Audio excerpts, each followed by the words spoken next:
तो आज हमको एक हेल्थ टॉक देना है, जो कि आज मेरा हेल्थ टॉक का टॉपिक है डायरिया। तो क्या यहाँ पे जो लोग मौजूद है वो क्या बता सकते हैं कि डायरिया से आप लोग क्या समझते हैं? खाना में इन्फेक्शन, जैसे किसी तरह का खाना हम लोग खा लेते हैं तो उसी में हम लोग का डायरिया हो जाता है। आप बताइए।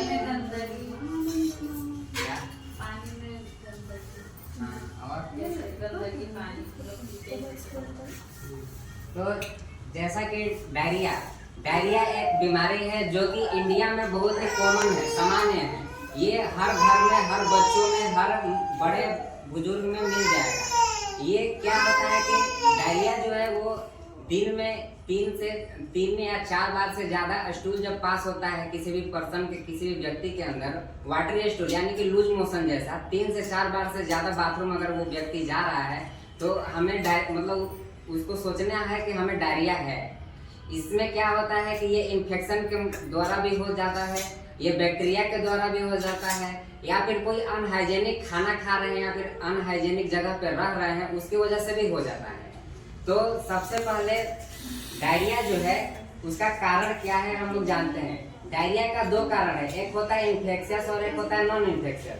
इन्फेक्शियस में इन्फेक्शन के द्वारा जब डायरिया होता है तो उसको बोलते हैं इन्फेक्शियस, जैसे कि कोई भी बैक्टीरिया की वजह से हो गया, कोई भी वायरस की वजह से हो गया, कोई भी पैरासाइट्स की वजह से हो गया, तो उसको बोलते हैं हम इन्फेक्शियस डायरिया।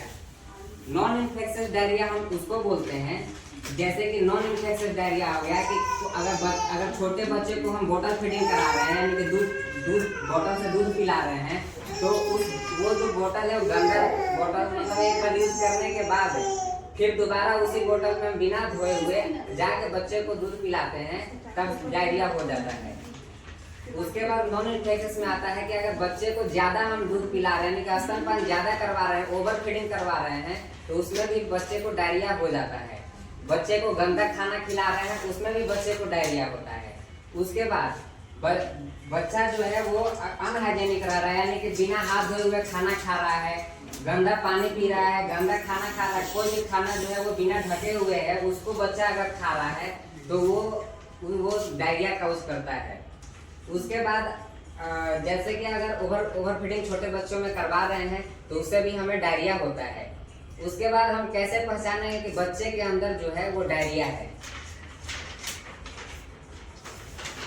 हम कैसे पहचानेंगे कि बच्चे को डायरिया हुआ है? सबसे पहले उसको दिन में 3 या 4 बार से ज्यादा लूज मोशन होगा। उसके बाद बच्चा जो है वो सुस्त हो जाएगा, यानी कि ना ही उसको खाना खाने का मन करेगा, ना ही वो एक्टिव रह पाएगा, सुस्त हो जाएगा पूरा बिल्कुल। उसमें उसके बॉडी में उसको पानी का कमी हो जाएगा। उसके बाद बच्चे पानी पीने का मतलब मुंह सूखा हुआ रहेगा, पानी पीने का मन तो करेगा लेकिन पानी पीने जाएगा जब तो वो नहीं पी पाएगा, उसको मतलब टेस्ट ही अच्छा नहीं लगेगा। उसके बाद बच्चों के अंदर वजन कम होने लगता है, जो बॉडी के अंदर फ्लूइड एंड इलेक्ट्रोलाइट जो होता है, न्यूट्रिएंट जैसे कि सोडियम पोटेशियम जो होता है वो लूज मोशन होने की वजह से बाहर निकल जाता है, तो उसकी वजह से उसको वेट लॉस भी हो सकता है यानी कि वजन कम हो सकता है। उसके बाद उसको बार बार उल्टी आएगा, उल्टी करने का मन करेगा, बुखार जैसा लगेगा उसको, तो उस लक्षण से हम जान सकते हैं कि उस बच्चे को डायरिया का लक्षण दिख रहा है। उसके बाद हम उपचार क्या करेंगे कि बच्चे को डायरिया हुआ तो बच्चे को क्या करेंगे? तो बच्चे को पानी पिलाना है हमेशा। अगर बच्चा को पानी अच्छा नहीं लग रहा है तो उसको ORS का घोल दे सकते हैं। अगर ORS का घोल आपके पास नहीं है तो आप ORS का घोल घर में भी बना सकते हैं। जैसे कि 1 लीटर पानी है उसमें 6 छोटा चम्मच चीनी और आधा छोटा चम्मच नमक डाल के आप ORS का घोल बना सकते हैं। उससे क्या होता है कि वो बच्चे के अंदर जो पानी है और जो उसके अंदर जो पानी और सोडियम का मात्रा जो कम हुआ है वो ORS के थ्रू उसके अंदर थोड़ा बहुत भरपाई हो जाएगा। अगर बच्चा ORS लेने का मतलब ORS नहीं ले पा रहा है तो फिर हम हॉस्पिटल में ले जाकर उसको IV फ्लूइड चढ़ाएंगे, यानी कि जैसे कि हम हिंदी आम भाषा में बोलते हैं कि पानी चढ़ाना, तो वो पानी चढ़ा सकते हैं हम जाकर। उसके बाद हम बच्चे को एंटीबायोटिक देंगे। एंटीबायोटिक हम इसलिए देंगे क्योंकि बैक्टीरिया के कारण डायरिया हुआ है तो वो बैक्टीरिया जो है बैक्टीरिया को मार देगा। एंटीपायरेटिक देंगे, उसको बुखार लगेगा तो एंटीपायरेटिक देकर उसके बुखार को कम करेंगे हम। एंटीएमेटिक्स देंगे क्योंकि एंटीएमेटिक्स जो है वो उल्टी को कम करने में मदद करता है। उसके बाद ज़्यादा स्पाइसी खाना जो है, यानी कि ज़्यादा मसालेदार खाना बच्चे को कुछ दिन के लिए अवॉइड करेंगे, कुछ दिन के लिए मना करेंगे कि बच्चे को नहीं खिलाएं। उसके बाद हम बचाव क्या कर सकते हैं कि कैसे हमारा बच्चा जो है वो बचाव कर सकता है।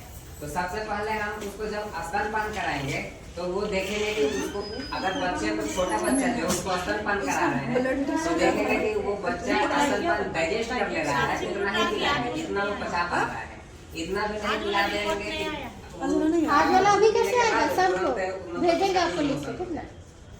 उसके बाद हम बच्चे के अंदर पानी का कमी नहीं होना चाहिए, बार-बार उसको पानी पिलाएंगे, पानी उसके बॉडी में मेंटेन करेंगे। उसके बाद उसको हम स्वच्छ भोजन खिलाएंगे, जैसे कि कोई भी खाना जो है अच्छा खाना खिलाएंगे, फ्रेश खाना खिलाएंगे। कोई भी फल दे रहे हैं, कोई भी कच्चा फल या फिर कच्चा भोजन दे रहे हैं तो उसको बिना धोए हुए हम नहीं खिलाएंगे। बच्चे को बोलेंगे हाथ धोकर खाना खाने, और वो गंदा पानी नहीं पीने। अगर हो सके तो आप फिल्टर वाला पानी पिला सकते हैं या फिर उसको पानी को थोड़ा उबाल कर भी पिला सकते हैं। उसके बाद हम टीकाकरण भी दे सकते हैं जो वायरस के लिए आता है, एंटी रोटा वायरस टेस्ट जो होता है वो। तो जैसा कि आज हम बताएं आपको डायरिया के बारे में, तो डायरिया जो है कैसे बचाव होता है, डायरिया का लक्षण क्या है, डायरिया किस कारण से होता है, तो क्या आप लोग को समझ में आया? तो क्या आप लोग बता सकते हैं कि अगर बच्चे के अंदर डायरिया हो जाता है तो कैसे हम पहचानेंगे कि बच्चे को डायरिया हुआ है?